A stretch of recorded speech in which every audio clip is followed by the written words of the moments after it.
Hi, everyone, and welcome to Get Hired Live. I'm your host, Andrew Seaman, LinkedIn's managing editor for jobs and career development. I'm so happy that you're here. As always, we have a great show for you, and we want to start off by asking you to introduce yourselves in the comments. Tell us a little bit about yourself, where you're from, what you hope to do with your job search or your career. Maybe you're looking to move into a new field. Maybe you are looking for work. Maybe you were just laid off.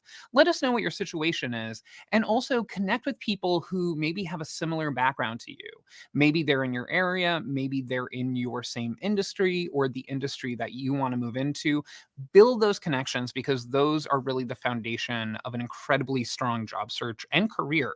And there's no better time to start than right now.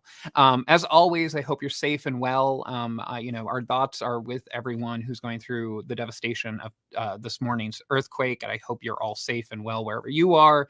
But today we're going to be talking a little bit about some challenges that people sometimes run into when they are job searching, specifically if they have been arrested and convicted of a crime, or if they were recently released from incarceration. How do they get back into the workforce or overcome the obstacles that are often put in front of them when they are looking for work? So we have a great guest today, and we hope that you will put your questions in the comments. We already have a few people have submitted. Dr. Genevieve Reimer, who is the Director of Inclusive Hiring at the Center for Employment Opportunities. She's also a LinkedIn Learning instructor out with a new course and an expert in fair chance employment. So, Dr. Reimer, thank you so much for joining us. Yeah, it's a pleasure to be here. Thank you for having me. Of course. And you were obviously a guest on my podcast this past week, and we had such great engagement for people because so many people have, something in their background that oftentimes employers, they encounter during the hiring process and they reject them, unfortunately. So this tends to be a really big obstacle for a lot of people when they're looking for work. So can you tell us a little bit about your work and also, where you work, because this is the area that you specialize in? Yeah, absolutely. So, as you mentioned, I'm the Director of Inclusive Hiring at the Center for Employment Opportunities. And at the Center for Employment Opportunities, we support people as they transition back from incarceration. We serve about 8,000 people every single year that are on probation or parole supervision.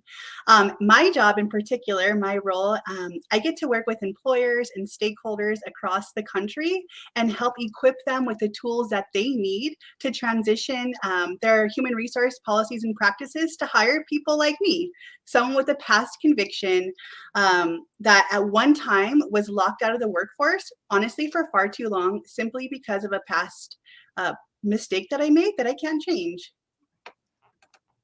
Yes, yeah, and it's so important to do this type of work. And Dr. Reimer, if you don't mind, I'm going to ask you to just refresh your browser really quick to hopefully catch up on your internet connection. Yeah. And then to all of you out there, like I said, please get your questions in. I just want to take some time to give a quick hello to everyone in the stream. We have Jonathan from Atlanta, Mohammed from Ethiopia, Christopher from New York City, where I am. I'm coming to you live from the Empire State Building. Yolanda from Texas, Vanita from Colorado, Chris from Uganda, Liam from North Carolina, and Juanita from New Jersey, right across the river from us.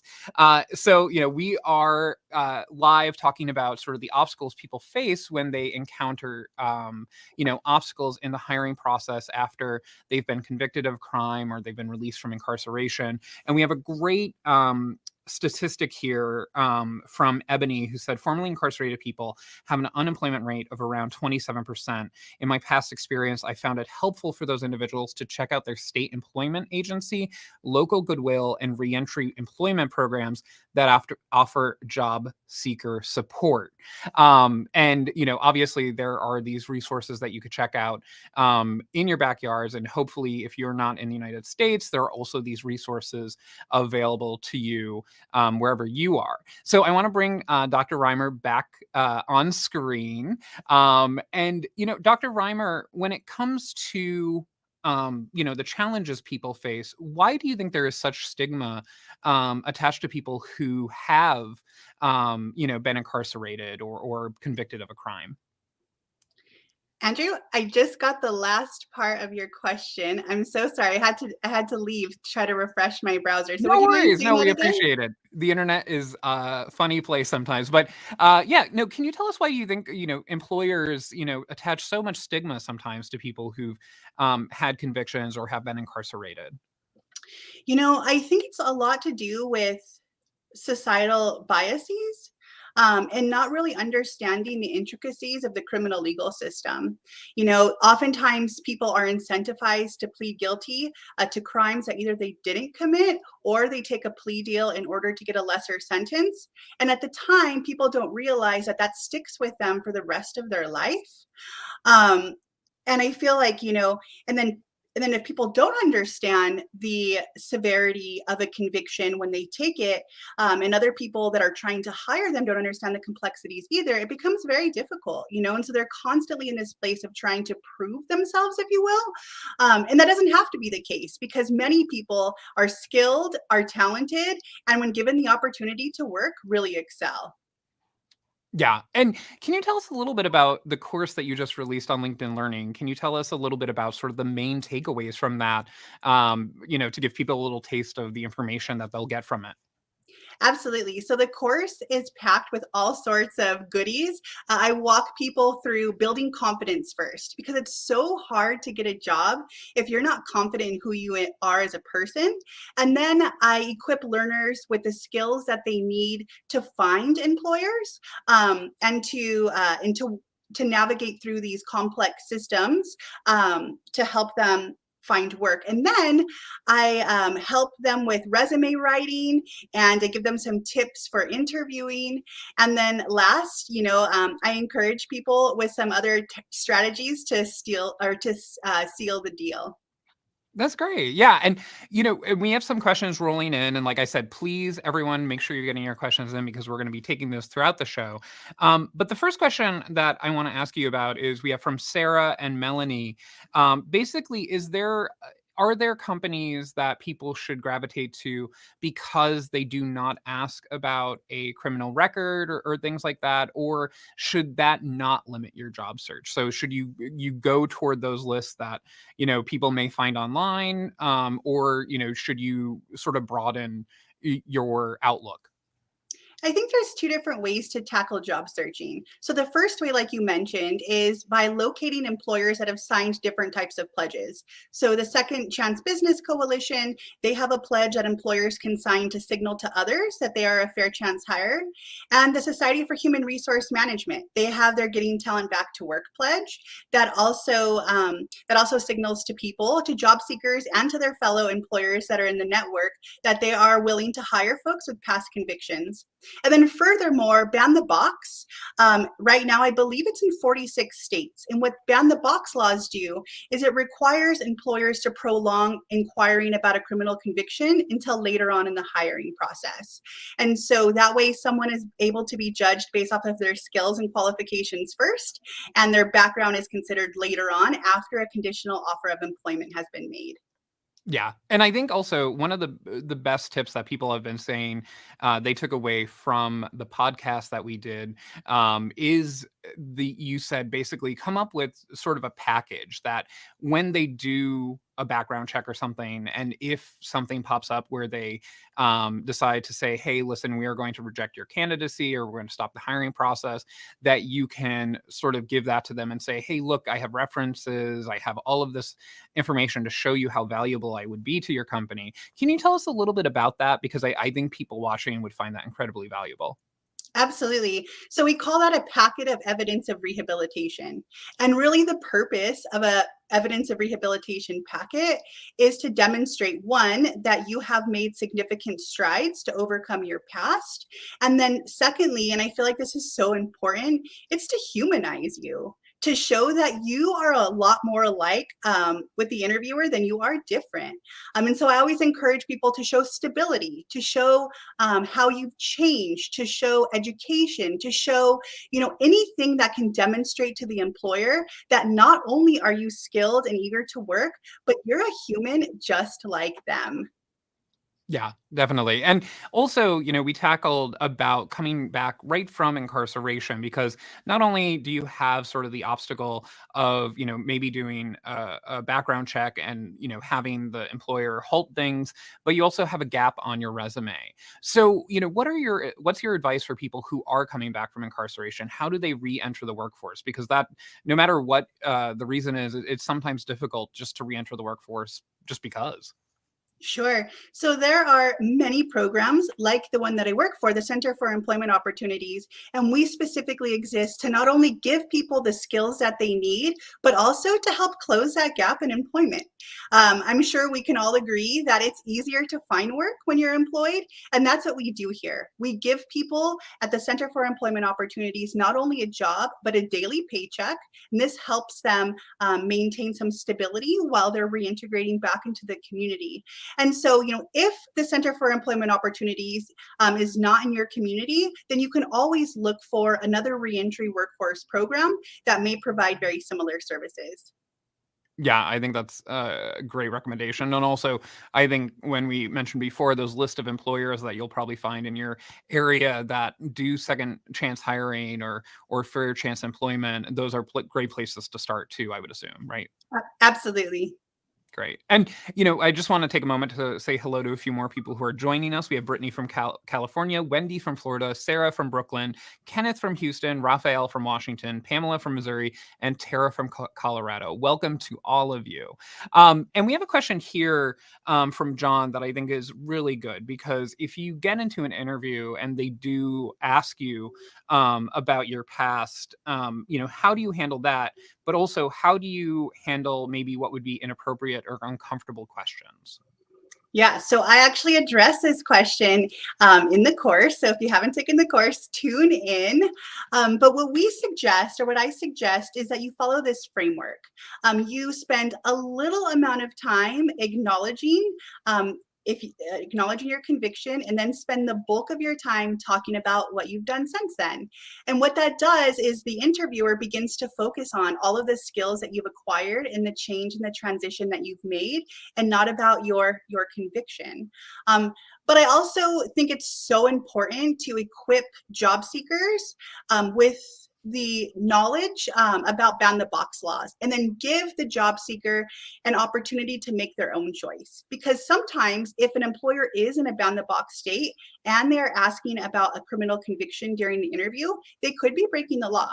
And so I always want job seekers to feel like they're empowered to either answer the question with a lot of practice and and move through that question, or have the freedom to tell an interviewer that according to ban the box laws, they're not able to ask during an interview question, or during the interview, excuse me.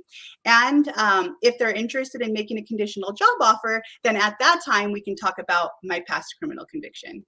Yeah, I think those are really great pieces of advice. And especially, like you said, just to sort of say, listen, I'm uncomfortable with that line of questioning, or just to say, I don't really feel like we need to get into that. I think a lot of times people, they, regardless of, where they're coming from or how they're getting back into the workforce, they often feel like a power imbalance in interviews. But conversations are two-way streets. So you could always say, I don't think that's really a lane that we want to go down, or I want to go down. Absolutely. And going back to the idea of having a gap on your resume, when you are coming back from incarceration, or you've had that in your past, Lori wants to know, how do you fill that on your resume? What do you put? Do you put anything? That's a great question, Lori. I feel like there's a couple of different ways to tackle this. You can either develop a skills-based resume if you're not comfortable about talking about the experience that you gained while you're incarcerated and just list out your skills, or you can actually divulge where you learned those skills and count. If you were incarcerated and you had a job, count that as work. I feel like oftentimes people coming back from incarceration minimize the experience or the employment that they had while they were incarcerated. But while they're incarcerated, oftentimes they are working 40 hours a week. They are learning new skills. Sometimes they are working for years in a particular department, and they're making cents on the dollar. And so I feel like, either one, if you're not comfortable with divulging where you gain these skills, then do a skills-based resume. If you're comfortable, then present it in a compelling way, and then have something prepared. So if you're asked about it, you can talk about it with confidence, and you can make it really appealing to an employer. Yeah, great advice. And like, I think everyone agrees preparation is key. So even if you don't put anything on your resume, then at least have that response ready when it does come up. Because if you have that prepared response and you deliver it confidently, you sort of answer the person's question and hopefully you could just move on from that. And then also a question that we have here, and I know we've talked about this before. This is from Rosie. Should you share your criminal history when networking to find a job? Ooh, that's a good question. So I feel like people, when they're coming back from incarceration, or even if they haven't been incarcerated and they have a conviction, because you don't have to have a conviction, you don't have to have been incarcerated in order to have had a conviction. I feel like people travel through their own journey. Myself, for example, when I first came back from incarceration, I felt like I needed to tell everyone. It was almost my way to get ahead of the rejection, right? So if I was like, "Hi, my name is Jenna and I'm a felon," I felt like I was forthcoming and I would have less opportunity to be rejected after. And then I kind of went through this stage where I learned to suppress it. And honestly, one of the reasons why I suppressed it is because I realized that people in my network, my friends, employers, whomever, were embarrassed that they had a friend or a colleague that had a past conviction. So if they were embarrassed, then I should be embarrassed about it as well. But now, at this point in my life, I'm proud of who I've become, and I have no problem talking about my past experiences. And I feel like that's kind of like the journey. And so people are going to be at different places. And I don't feel like there's like a one size fits all response for that question. I feel like people should be empowered to be able to make their own choices, and they should practice stating or talking about their past in a compelling way. Yeah. And I also think, we talked a little bit about the idea of letting the hiring manager, letting the person on the recruiting team sort of fall in love with you a bit. And that is sort of the purpose behind the ban the box legislation, where you want them to judge you on your skills first and your qualities. And anything that's in your past that you've overcome, you want that to be secondary. So you want them to say, you can do this job and you would be a great asset to my company. But like you said, it really depends on the person and how confidently they could speak to their past, and how they would feel in those situations. So I think that's really great advice that you gave. And then Nathan has a question. Do you recommend finding part-time work while trying to land a corporate job? So, do you think that some people, maybe they should take bridge jobs while they look for maybe their next job? I mean, I think that would be, if you're coming back from incarceration and that's what you can get right now, and you're able to learn new skills at this part-time job, then why not? It gives you income. It gives you the opportunity to close that gap on your resume.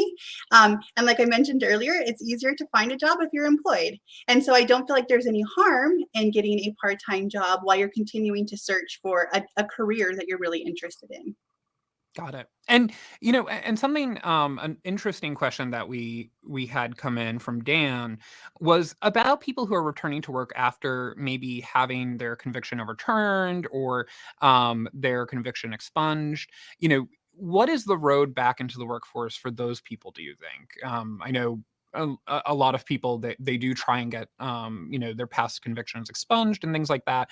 But is that different, getting back into the workforce, than someone who can't do that? I just want to make sure I'm understanding your question correctly, Andrew. Are you asking me, is it easier to find work if you have your record expunged in comparison if you don't? No, well, I guess what would you suggest to someone who's in that position? Maybe they have served time in prison, even though it was expunged. Maybe they have a gap on the resume. Do you think that the techniques differ at all when looking for a job for those people? I don't really feel like the techniques are different, but I feel like it's so important for them to know the law, because if your record is expunged, technically your crime has your guilty plea has been set aside and a plea of not guilty has been entered. So you are technically you no longer have that conviction.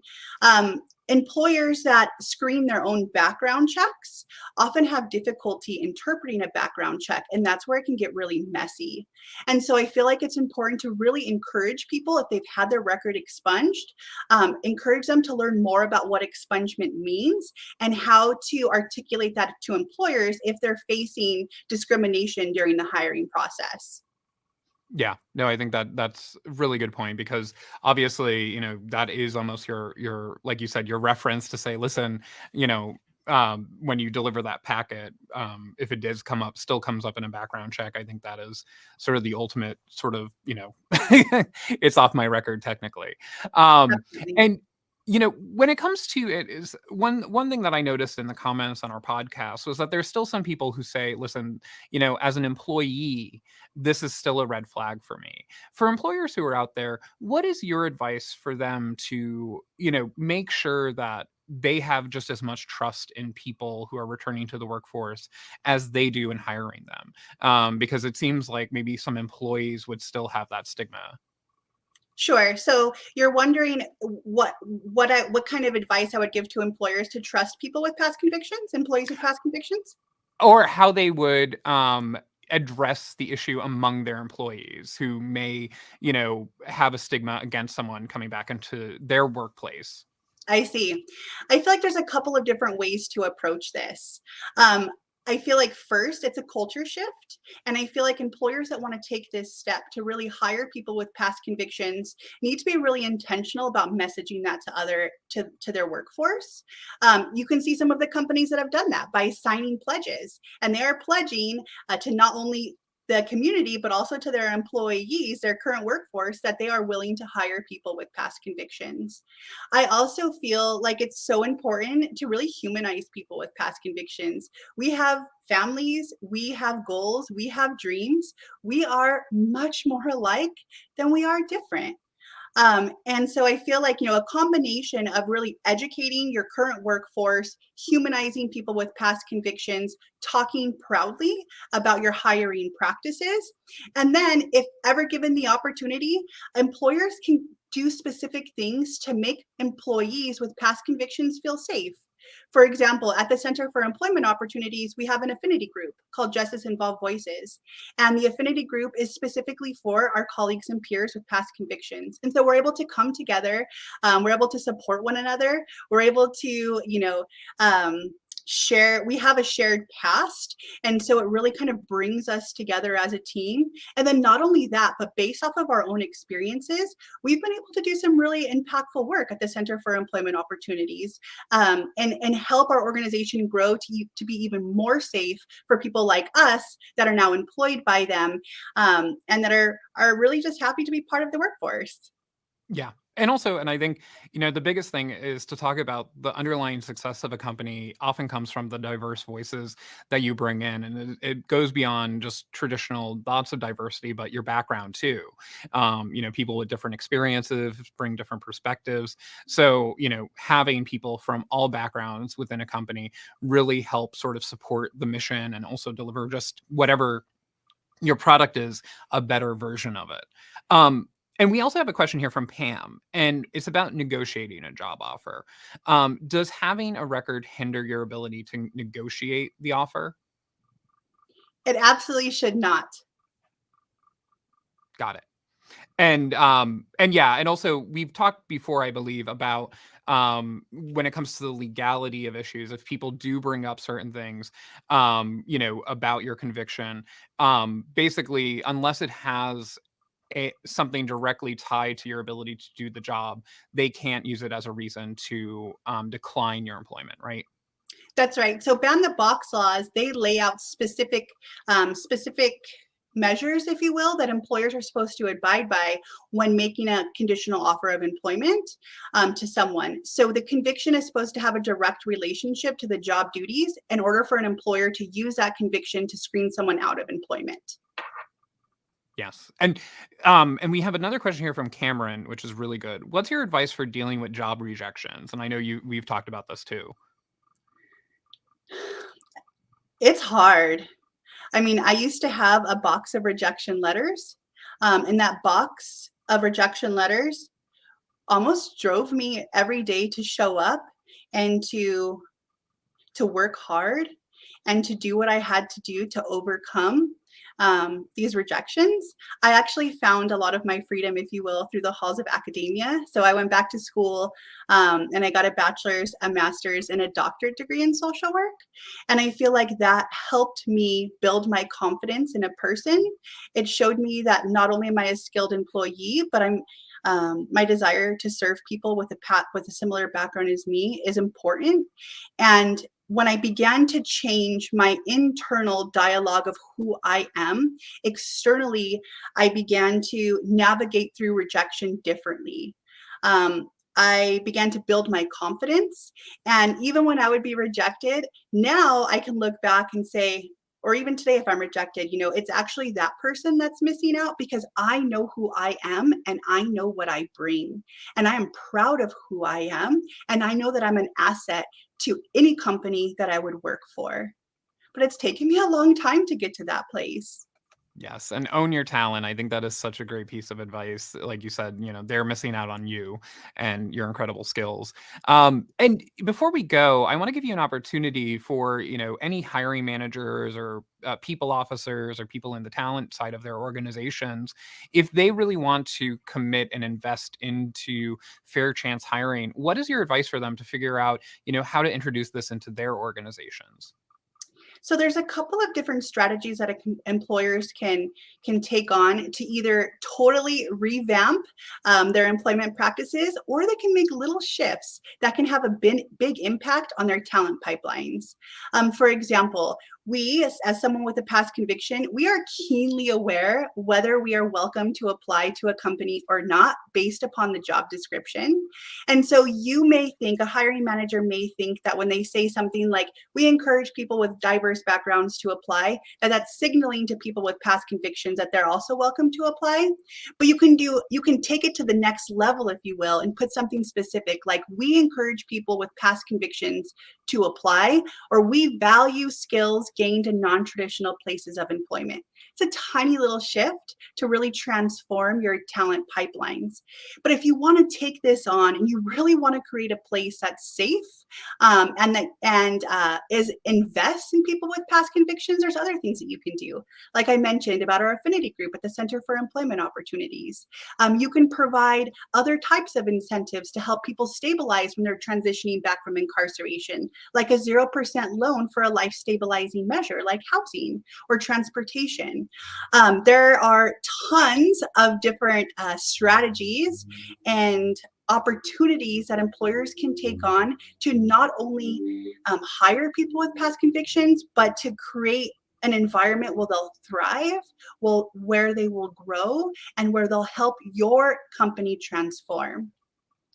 Such great pieces of advice. And obviously, I hope everyone follows you on LinkedIn because you are so engaging and you offer such great advice. And also, obviously, check out your LinkedIn Learning course, which I know my colleague Amanda said is permanently unlocked. So you can navigate to that and get all of your incredible pieces of advice. Thank you so much, Dr. Reimer. Thank you for having me, Andrew. It was a pleasure. And thank you, everyone that joined. Of course. Well, thank you all for joining us. And, we have always some great guests lined up. And as we said, our podcast is released on Wednesday. And this week, we're going to have Ebony Joyce, who is known as the Career Clarity Coach, join me. And she is going to be talking about what to do after a layoff or a furlough. And you could check out that episode wherever you like to listen to podcast when it's live on Wednesday, February 8th. Don't forget to subscribe. That's Get Hired with Andrew Seaman. And of course, you could also go back and listen to my wonderful conversation with Dr. Reimer. And then also to answer your questions, Ebony, who will be talking about layoffs and furloughs on my podcast, will join me the following Monday, where we'll also answer your questions. So make sure you click the link that my producers are dropping in the comments to RSVP, and she will take your questions. We'll discuss them live right here. So make sure you do that. And then also, in the meantime, we always have great great programming here on the LinkedIn news page. And tomorrow, my colleague, Joe Millord, will join me and he'll be hosting a special episode honoring Black History Month and discussing how to change the narrative in corporate America to advance leadership. That's 1 p.m. Eastern Time. You can RSVP to the show using the link in the comments that my producers are dropping in. So make sure that you do that, and obviously RSVP for the show with Ebony. And again, thank you so much for joining us. I want to once again say that our thoughts are with everyone who's been affected by the earthquakes today. We hope you're safe and well wherever you are. Please take care of yourself. And until next time, best of luck and stay safe.